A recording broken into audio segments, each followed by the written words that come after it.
friends, welcome back to Amy Bakes. I'm Amy, and today we're going to bake a recipe that you need but didn't know you needed. My daughter's been wanting to make chocolate bread, so I just looked it up and found a recipe for chocolate focaccia bread. And it sounds difficult, but it's super easy. Anyone can do this. Recipe credit on this one is going to go out to iambaker.net, although I'm going to slightly modify it. So let's go over the ingredients and supplies we're going to need today.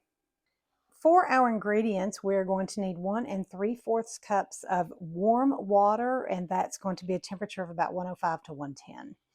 We're going to need a teaspoon of active dry yeast, and you want to make sure that you're getting active dry, not the bread yeast, or the one for the bread machine, I'm sorry. We're going to need 2½ cups of bread flour. We are going to need 1/2 cup of cocoa. We're going to need 1/4 cup of granulated sugar, 1/2 teaspoon of kosher salt, 7 tablespoons of butter. Original recipe says olive oil, but I'm going to go ahead and use melted butter in this one. You can use either or. The reason I'm not using the olive oil is because I'm almost out and I don't want to use up what's left of my olive oil. And then we're going to need a cup of the semi-sweet chocolate chips. And then optional, I'm going to put some sparkling sugar on the top of it. You don't have to do that. I just have it, so I'm going to use it. For your supplies, you are going to need a bowl to mix it in. I like these anytime I'm dealing with any type of bread product that I'm going to rise, because it's got the measuring marks on the side. So I'm going to use this one. It's got a lid on it. And then you're also going to need some measuring spoons, some measuring cups, a spatula, an 8x8 dish to bake it in, and we're going to spray that with a vegetable oil cooking spray. The first thing we're going to do is we're going to bloom our yeast. And what we're going to do is we're going to take a teaspoon of yeast and we're just going to sprinkle that across the top of that warm water. And what that's going to do is you're going to see the yeast start to turn kind of foamy. And what that's doing is just activating the yeast. And I don't know if I mentioned, but we are not using tap water. We're using spring water. Tap water has chlorine in it, and that will actually kill the yeast. So anytime you're using a yeast product or sourdough, you want to make sure that you're using a spring water and not a chlorinated tap water. The next thing we're going to do is we're going to melt 4 tablespoons of butter. And if you have been around and seen any of my previous demonstrations, you know that butter explodes in the microwave. So we're going to make sure that we cover that. So we're just going to melt 4 tablespoons. And this is why we cover our butter in the microwave, because it does pop and explode. Okay, next we're going to mix our flour, cocoa powder, sugar, and our salt. And we are going to need 2½ cups of bread flour. So this is one where you're going to want to spoon it out and level it off. Otherwise, you might end up getting too much flour. For my UK friends, I'll be sure to put the gram measurements in there as well. When I do, I'll put the recipe in the description, and I'll be sure to add those gram measurements. So we're going to need 2½ cups of flour. We have our 2½ cups of bread flour. Now I'm going to need 1/4 cup of granulated sugar. And we're going to need 1/2 cup of cocoa. Now, if you want to make this a little bit sweeter, you can actually add, instead of cocoa, you could sub out like a hot chocolate, a hot cocoa mix, like a Swiss Miss or something, hot cocoa. So we're going to do 1/2 cup of cocoa. And then we're going to need 1/2 teaspoon of salt. Let me grab my 1/2 teaspoon, and this is going to be 1/2 teaspoon of kosher salt. I'm using the coarse because it'll all mix in. You don't have to use a fine grain. There we go. The next thing we're going to do is we are going to pour our yeast in to the mix here, to the flour mix. And we're going to put our butter, or if you were using olive oil, go ahead and mix that in. And we are going to Stir this all together. Make sure you get down all the way. You can see there's some dry spots in there. So you're going to mix this all together. And as the dough begins to form, if you need to get in there with your hands, don't be afraid to do that. Just mix this all in really good. This is looking really nice. If your dough is a little too dry, you can go ahead and just add a tablespoon of water until it's nice and easy to mix. Now we're going to add in our chocolate chips. And the original recipe said to do half of your chocolate chips in the dough and then the other half sprinkled across the top. And when I made the recipe the first time, I did that, and I didn't like it. I don't know why. So I thought I would try it just putting all of the chocolate chips in the dough. And that's one thing you're going to find that I do all the time. When I find a recipe, I will make it exactly like it is stated the first time. And then I will kind of tweak it unless I feel like it's perfect. I'll just kind of go through and tweak it and see how I want to make a change. And I do that all the time, and that's perfectly fine. In fact, I encourage it. I even encourage it on some of my recipes. If I do it and you try it and you think you can make it better, by all means, I encourage you to experiment and try different things. And if you do and you make one of my recipes better, by all means, leave a comment and let me know what you did, because I love trying new things. Okay, this is mixed in really good. And now what you're going to do is we're just going to cover this. And get that lid on there. And we see it's just a little under 1 quart. Maybe if I flatten it out, that's about 1 quart. So we're just going to watch it from around just slightly under 1 quart.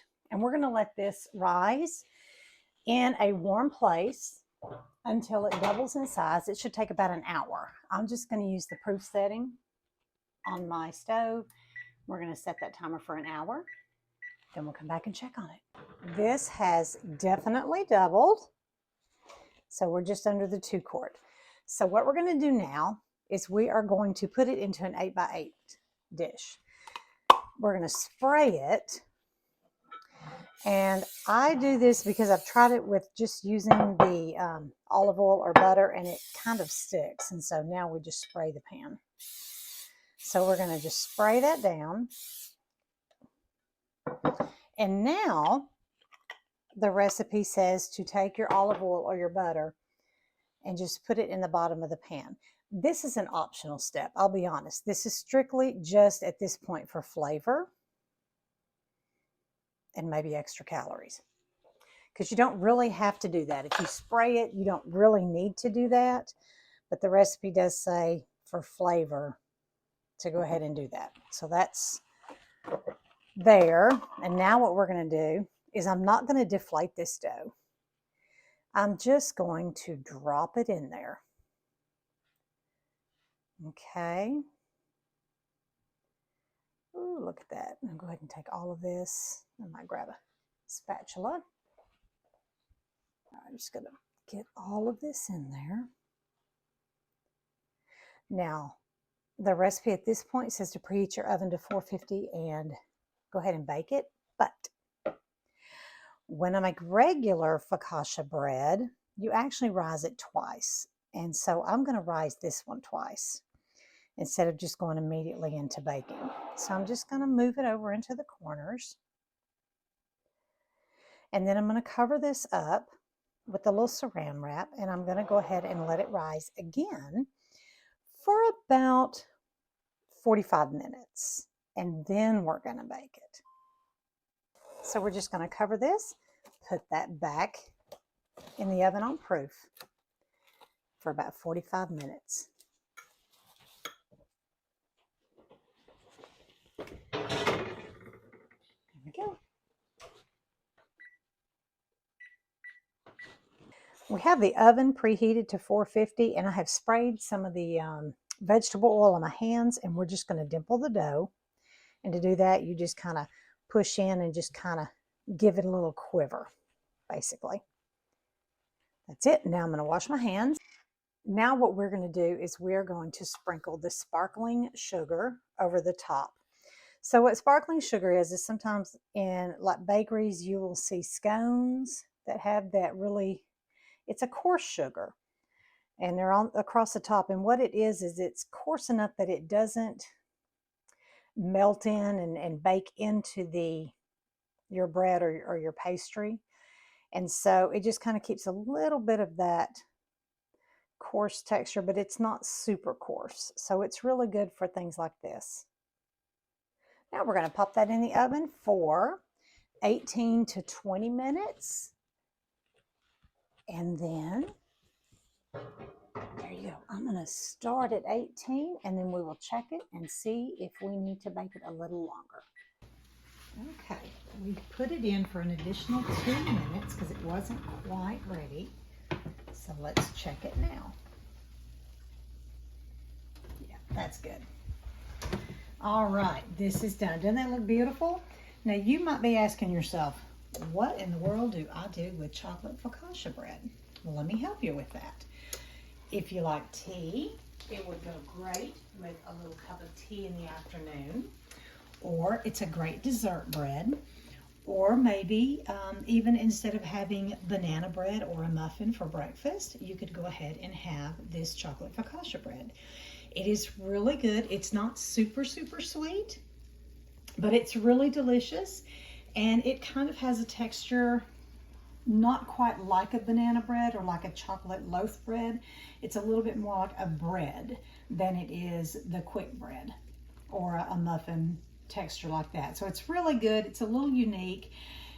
It's actually better the next day. So make it up one day and then serve it up the next day. But it's really good. I hope you give it a try. I'll put the recipe in the description for you. If you give it a try, leave me a comment. Let me know how yours turned out. But I hope you give this one a try. It's really delicious. Okay, let's just do a little cut. It's cool now, so I just kind of want to show you what it looks like. So I'm just going to cut a little piece out. There we go. Oops, didn't cut all the way through. All right, still a little bit warm to the touch, but look at what this looks like. Look at that, it's so good. Feels nice and kind of dense a little, but it's so good. I hope you give this recipe a try. Like I said, if you do, leave me a comment. If you have any questions, just drop me a comment and I'll be happy to answer those for you.